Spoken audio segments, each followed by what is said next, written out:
The following is a special presentation of Pens TV.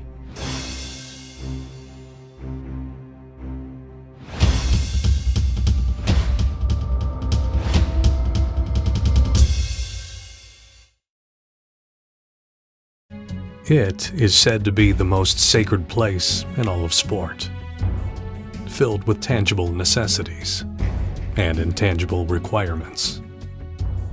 A pass to enter must be earned.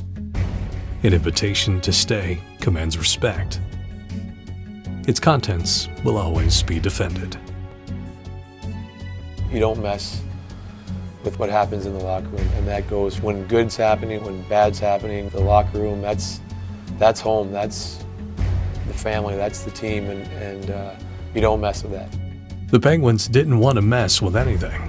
Pittsburgh had won 4 straight heading into its much-anticipated showdown with the Flyers.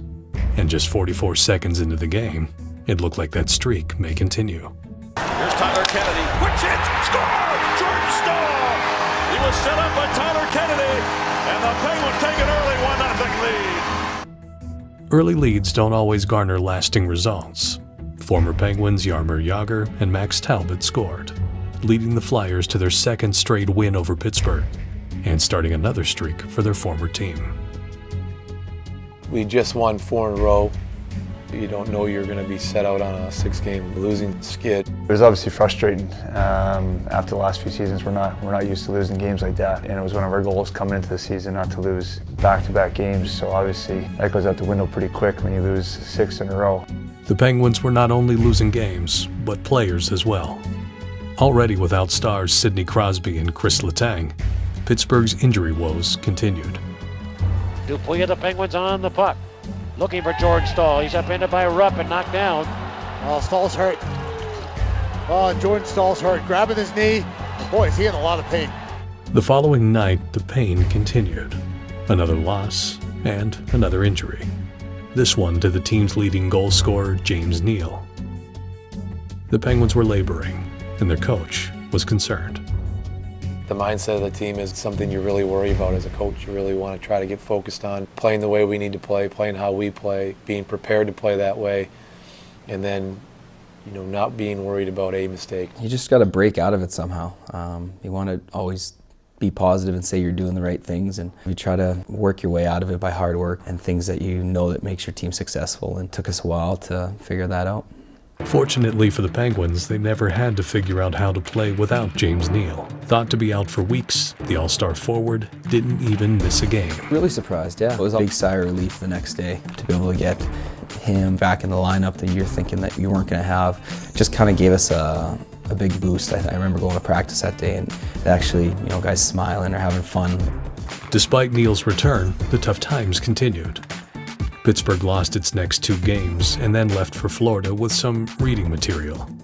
An article suggesting the captaincy had been questioned inside the locker room.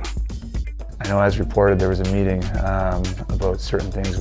We actually didn't have a meeting about anything. There's no question that anybody in our locker room ever doubts that Sidney Crosby is our captain and always will be. When you start to lose some games like that, people start to come up with stories of why that might be or what's going on, and it gets tough around the team. And I think Sidney wanted to be there with the guys for that stretch. He wanted to be going through it with them. Yeah, it was definitely surprising to us because he wasn't on the trip originally, and someone actually brought us clothes to the airport when we were leaving. Just seeing his face, I think it was uplifting for everybody. We had a really good day off in Florida where we did some team exercises, and he was part of all that stuff, and I think it was good for him. I think it was good for all of us.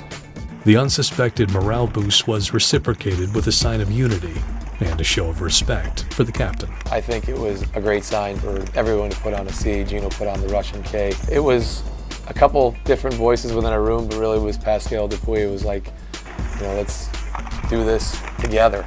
It was in full support though by all 23 guys that were down there, and it was something that we just decided to have some fun with. I think if anything, it was probably a really good thing for us to just loosen everybody up, loosen up some of the tension that was in the room after losing 6 in a row. When things are going bad, it's tough to smile some days. You come in, everyone is looking around the room like, what happened here? Or maybe I was there. And so I think it was the first time that our team just kind of took a step back and showing that we are a team in here and we want to support everyone on our team, doesn't matter if they're in the lineup or not. And that was one of the best practices we've had on a game day in a long time. So I think we just used that feeling in the morning, that loose feeling in the morning, and carried right into the game. Obviously got the result we wanted, and hopefully gets us on a little bit of a roll here.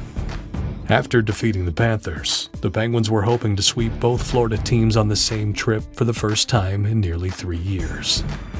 Geez, I think I've done it once in 8 years. Obviously there's some distractions weather-wise when you're down there, and those teams have always given us trouble down there for some reason.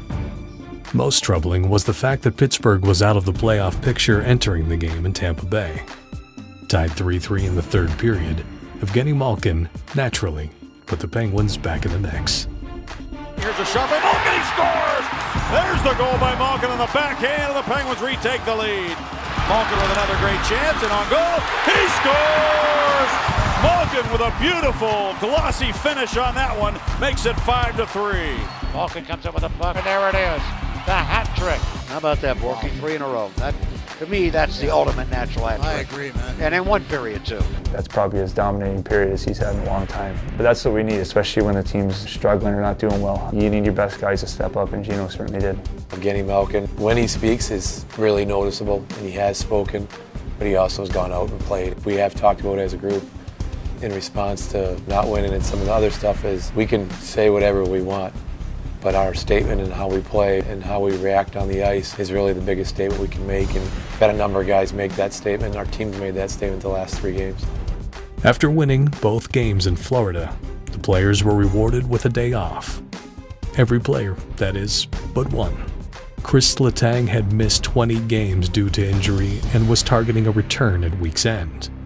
His coach wanted to make sure he was ready. What's your plan here this week? I was, well, first I thought we were going to practice. I know. It's one of the reasons why I wanted to practice today, but...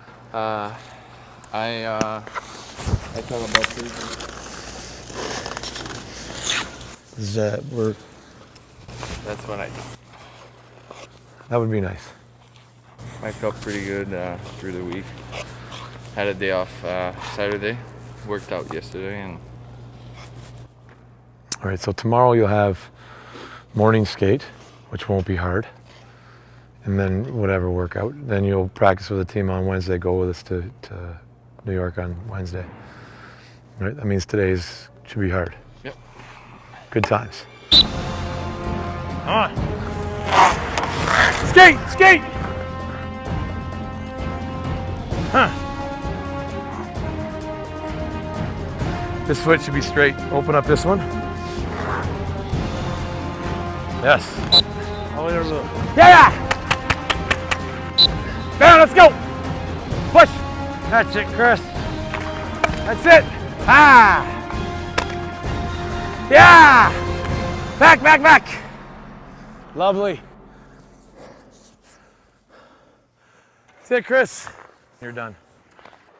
Although the exhausting search for a complete lineup is still ongoing, the Penguins finally got some good news with the return of All-Star Chris Letang, just in time to take on the NHL's hottest team. But it was another All-Star who stole the show. Stolen by Malkin to the goal, back inside, scores! Evgeni Malkin absolutely ripped it upstairs on Lundqvist, and the Penguins lead at 3-1. Evgeni Malkin scored his 5th third-period goal in 3 games, giving Pittsburgh its first win over the Rangers this season. Yeah, it's unbelievable to watch. He's been by far one of our best players all year, and he really turned our tide for us when we had those losing streaks to get into the winning. Gino is a guy who has extreme high care factor for the team and for his role on the team and what he can do on the team. And he's always had that. Conversations, Gino, always center around how can he help the team, how can we win more Stanley Cups, how can we be a winner. I think as he's gotten older, that's matured and how that comes out. It's not just him taking the puck and trying to beat everybody. I'd have to agree, maturity is probably the biggest thing. They come in the league so early that people kind of lose sight of how young they still are. Gino is just 25 years old, but his performance this season has been one for the ages. Last season, the Penguins did not have a single third-period come-from-behind win. This January, Evgeni Malkin helped them do it twice in one weekend. And they take a 4-2 lead. Dustin Jeffrey scored his second goal of the game and cut Montreal's lead to 1. With less than 3 minutes to play, Gino scored another third-period goal. Neal in the Canadiens end, right side to Malkin. One-timer, he shoots and scores! Evgeni Malkin with a one-time shot from the right wing circle. And the Penguins tied at 4. Oh, Donna needs a donut. It's Evgeni Malkin with a magic wand again. It's exciting. The celebration after scoring a big goal and the excitement. When he gets excited like that, I know the whole bench gets excited, and we all just feed off of it. And he's been willing us to wins with his play and his talking and just his involvement in the locker room. He's like automatic. You talk about confidence, swagger.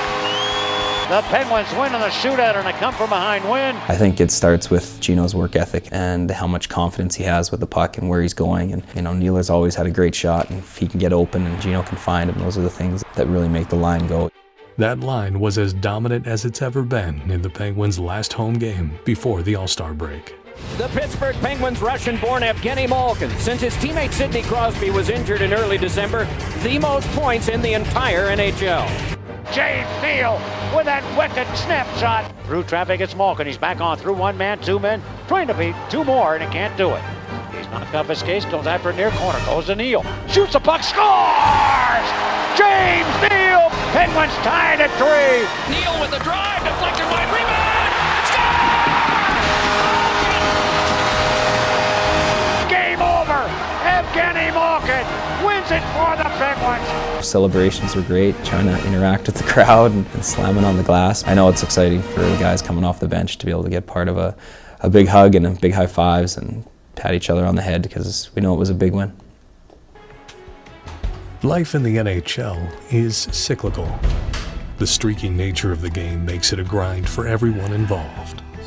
But there are moments in every season that make it worth every second. Moments that transform a group of men into a team. And without those moments, their true potential can never be reached. You always have to go through adversity. There's always got to be something that happens with your team that galvanizes your team. If you don't have it, if you don't find how your team plays and you don't find that in your team, you rarely get to your best, especially in an 82 games, especially going through 4 rounds of playoffs. You have to find that within your team, and this is a type of thing where you look at your team and say that was a galvanizing moment for our team. That was a tough time, and our team came out on the other side of it, and this is who we are.